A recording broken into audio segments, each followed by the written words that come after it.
The next paper, serum predictive factors for severe symptoms of COVID-19.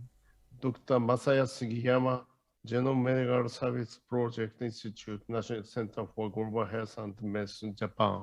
Please. Thank you for introducing me. So, can you hear me? Yes. Okay. So, how about my slide? I'm Masaya Sugiyama from National Center for Global Health and Medicine, Japan. I'm very honored to talk here. I deeply appreciate the President, Professor Moriyama, and organizing committees. Today, I'd like to talk about serum predictive factors for severe illness of COVID-19. This slide shows COI information. As you know, part of COVID-19 patients developed severe critical illness. The proportion of severe critical development would be changeable, depend on sanitary condition, vaccine, and drug treatment. Anyway, the COVID-19 patients shows mild, moderate symptom in early phase of infection. Subsequently, some of the mild moderate case will progress to severe critical cases. When a pandemic occurs, a large number of patients come to hospital. These populations include patients who are mild illness as well as those who will become severe illness in the future. As a result, the healthcare system is in a state of collapse. In the present study, we aim to find predictive markers of severe symptoms when patients were in a state of mild, moderate, or PCR positive condition. We screen predictive marker using comprehensive analysis of humoral factors such as chemokine and cytokine. We aim to conduct quick and easy diagnosis kit by blood test. And we observe the serial changes of humoral factors leading to severe diseases. We referred NIH guidelines to define a severity spectrum. For example, less than 94% SpO2 and oxygen supplement are criteria for severe illness. This table shows all humoral factors used in this study. Worth mentioning are that these panels contain interferon lambda families. All factors were assayed to screen predictive markers for severe illness. This slide shows clinical background of screening cohort. We enrolled 16 mild moderate and 12 severe critical patients. This data summarized at first point of the hospitalization. Therefore, severe critical group was mild moderate symptom at this point. As previously reported, LDH, CRP, and neutrophils were significant difference between mild moderate and severe critical group. Then we tested serial serum sample of these patients by comprehensive analysis of humoral factors. As a result, we detected 5 factors which showed dynamic changes before patients developed severe illnesses. Category A contains CXCL17. Category B contains interferon lambda 3, CXCL9, CXCL10, and IL-6. Category A was predictive factor at an early phase of infection. Category B was predictive factors of severe illness onset. I explain the dynamics next slide in detail. As you can see, this slide shows the dynamics of CXCL17 in serum. Upper graph is total data. Lines are each patient. Blue line is mild moderate, red is severe, and black is critical. total data is separated into mild, moderate, and severe critical graph. CCL17 levels of mild moderate was relatively high compared to severe critical group, even though at early phase of infection. This slide shows interferon lambda 3 data, which is representative of category B. As you can see, mild moderate groups showed low value in serum. However, severe critical groups showed specific figure such as spike shape. Next, we analyze the importance of the spike shape. We focused on the point of severe onset in each case. CCL17 was able to predict severe onset at early phase of infection, but CCL17 was not able to predict the timing of severe illness onset because there was no change after infection. However, interferon lambda 3 was able to predict severe onset several days before. As you can see, the specific spike of interferon lambda 3 was observed just before severe onset. Each arrow shows a severe or critical onset point. Next, we calculated cutoff value using ROC analysis on each marker. Then CCL17 was 87.5 picogram per ml, and interferon lambda 3 cutoff was 13.6 picogram per ml. Next, we enrolled patients independent from screening cohort for validation study. The mild moderate group was 46 patients. Severe critical group was 12 patients. This table summarizes clinical background at first arrival point of their hospitalization.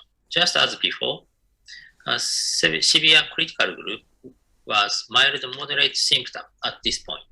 As shown in this table, CCL17 was added to analyze the predictive power at the first point of their hospitalization. The univariate analysis showed AST, LDH, CRP, and neutrophil were significant in addition to CCL17, as previously reported. The multivariate analysis showed CCL17 was significant to predict development of severe onset. This slide shows CCL17 profile in validation cohort. The CCL17 showed good predictive result along with cutoff value. In combined data, both screening and validation cohort, sensitivity and specificity were over 19%.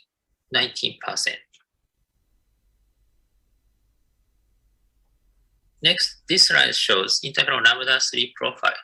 As we observed in screening cohort, specific spike shape was also observed in validation cohort. This sign was associated with severe critical group. Based on cutoff value, sensitivity and specificity of interferon lambda 3 were 77% and 96% respectively.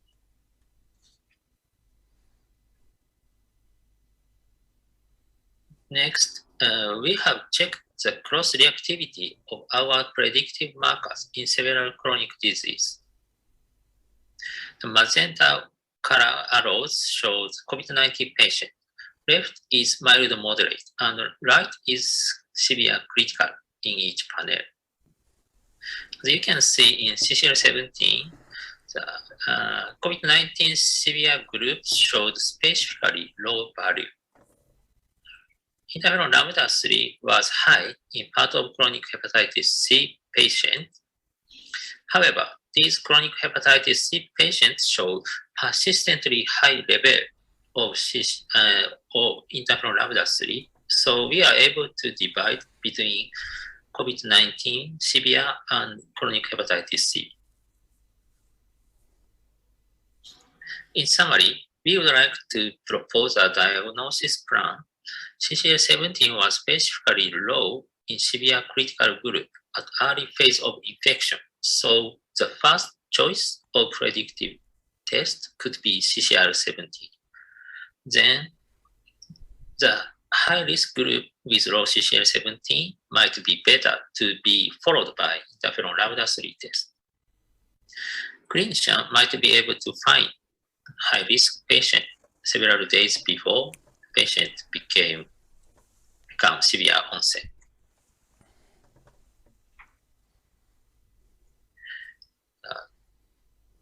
Detailed mechanism on the development of COVID-19 severe illness are unknown.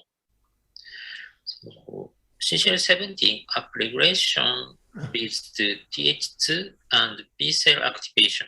However, this pathway was downregulated in COVID-19 severe group. In Th1 pathway, the high levels of interferon lambda 3, CXCL9, and CXCL10 and IL-6 were observed in severe illness. Therefore, our data might suggest Th1 and Th2 imbalance in severe patients.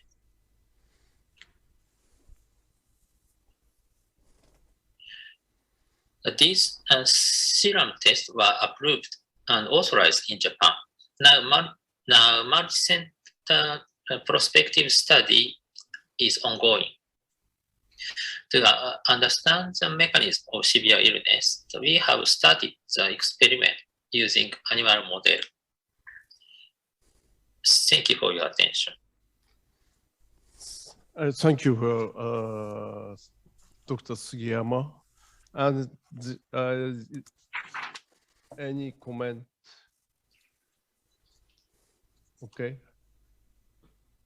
And there are any markers that can be used to estimate the severity of the COVID-19 in the usually we use biochemical examination test.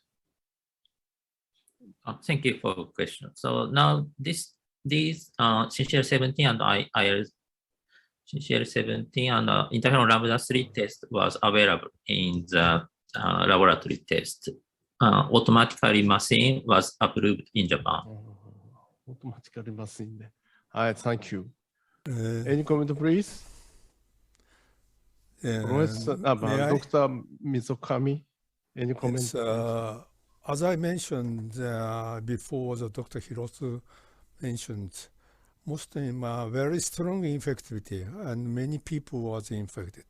But only the illness, severe illness, may be less than 10%. So the very most important thing to identify, to clarify, to develop severe disease or not. This is the most important was to prevent the medical cluster, medical destruction. So I think this is very, also the government was approved very rapidly, this test in the national insurance system, and also this is now ongoing to the testing to the prospective study and also in the US, now ongoing. So I think it may be a very useful study, and now it's very easy to check it. Please check it, each hospital to the one. The national insurance system is also accepted. So I think it may be strongly suggested to do this test.